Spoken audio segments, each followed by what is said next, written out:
This week, we get back on the boat and head to St. John in the U.S. Virgin Islands, where we explore a massive national park by boat. We hike, and we snorkel, and hike some more, and snorkel some more, and then we, of course, do some boat work. 'Cause even in the madness, there is peace, drowning out the voices all around me. Through all of this chaos, you are writing a symphony, a symphony. Oh.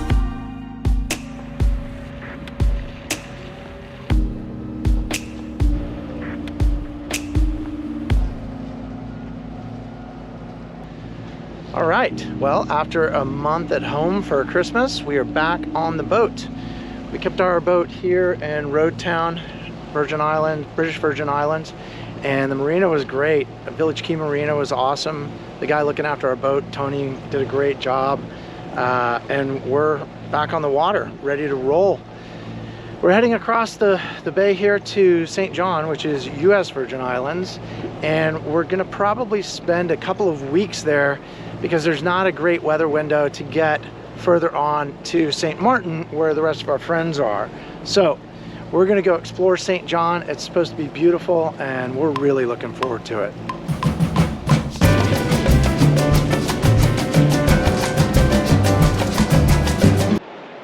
And just like that, we're in the US. This is Maho Bay, and it's part of St. John, which is two-thirds of the island is national park. And so we're inside of the national park, and they have mooring balls and a beautiful beach, and I think we'll be hanging out here for the next couple of days. The biggest thing we noticed here was the quiet. It was such a welcome change from the busyness of the British Virgin Islands.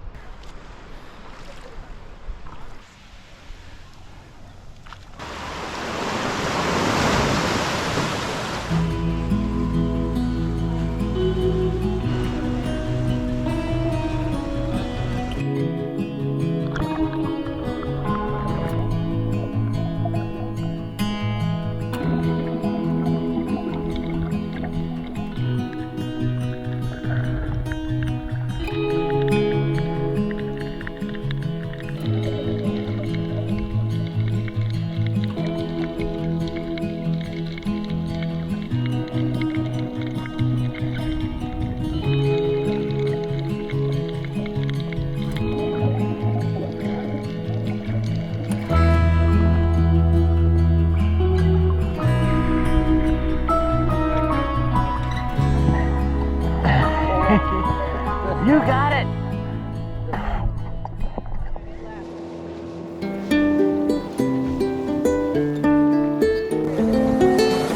We headed over to Cinnamon Bay to take a look at some ruins and then hike up a hill for a view.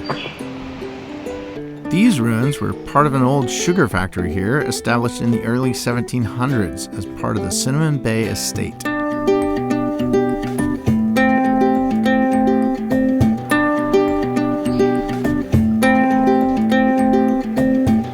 We're hiking up American Hill off of Cinnamon Bay. It's a very steep hill, but there should be a really good view up at the top. Also, we're very out of shape, so it's taking a little while. Just snort your nose, go.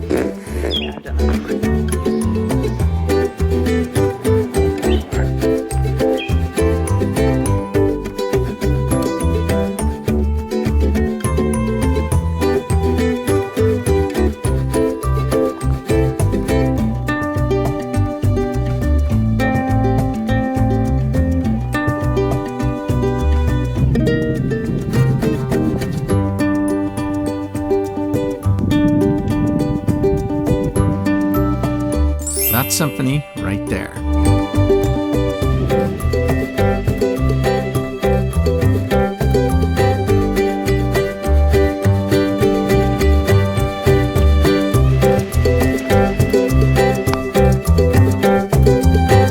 So this is the top of the American Hill Trail, and this is the plantation house at the very top of it. It's pretty amazing, the size of this structure and the remoteness of this location. It is way up a hill. There are no roads, so all of this material had to have been carried up by hand and built by hand. It's beautiful and quite windy up here, so that's probably the big reason why they had the house up here. But yeah, just a really neat hike. Not a bad hike. It was a mile and a half, I think, from the beach, and just a beautiful trail, beautiful hike. Man, I'm so impressed with USVI. The national park on St. John is incredible. I look forward to exploring more of it.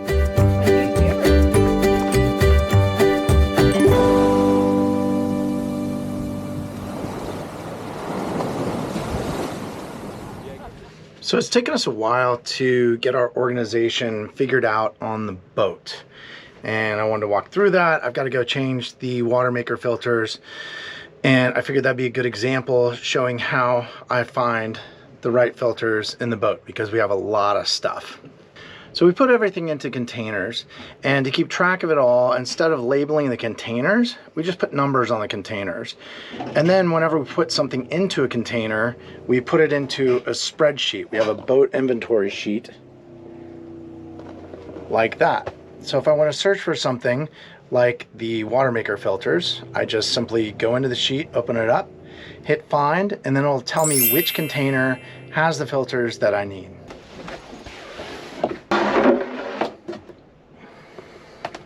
We started off with big containers, and that made it really difficult to get things out of the hold. So we still have a few big ones with stuff that we don't use that much, but in general we keep everything in smaller containers. So we have these smalls like this that are they're easier to pick up, and then mediums that store bigger items. So far this has worked pretty well this season. I've been able to find everything that I need. When I get new stuff, I put it in, I update the spreadsheet, and it keeps things really organized to where anybody can find it. You just go look in the spreadsheet and it's there.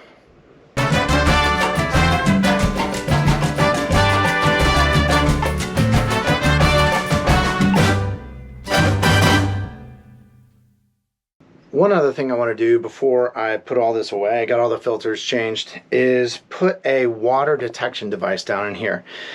The water maker is installed under the port aft bed. Now there's a huge plastic pan that this all sits in, and it's meant to contain fuel if there's a fuel leak. But I'm also worried that if something goes wrong with the water maker while it's operating, I won't know unless I open all this up, and you can see you have to pull the whole bed out to get it done. So I bought these water detectors that I use at our house. They're on the Wi-Fi network. It'll give me a message on my phone if it detects water. I'm just gonna stick it down in the base below here, and it'll let me know if water fills up. I don't know what'll happen if fuel gets on it, but I'm guessing the same thing. So we'll see if this helps give us a little peace of mind while we're making water. Because if one of these hoses busts, we won't know until this whole thing fills up.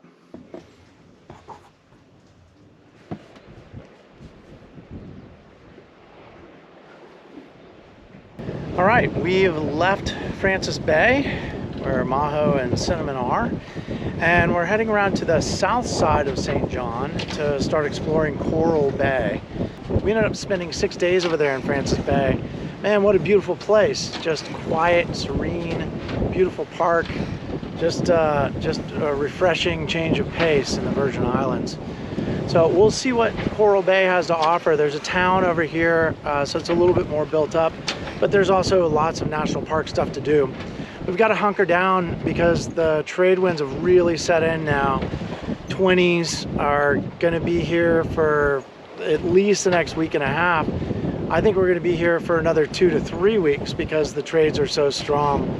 So we'll make the best of it and go and learn everything we can about St. John.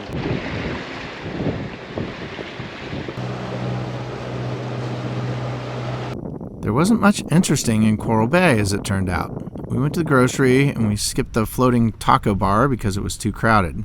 We decided to head back into the park to spend more time there.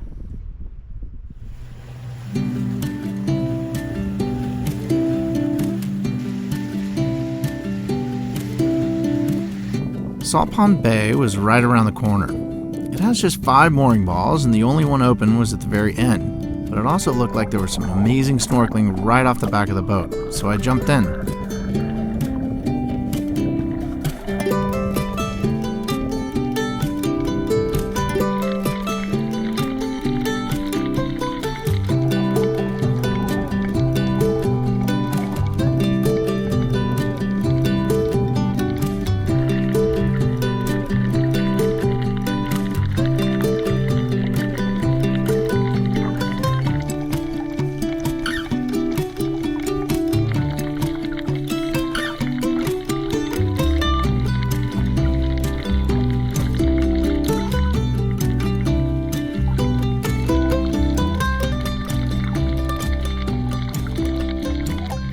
This snorkel was great, and it turned out to just be the start of an excellent time at Salt Pond Bay.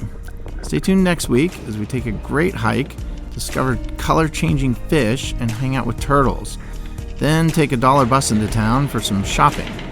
We then start watching the weather for an opening to cross over to St. Martin.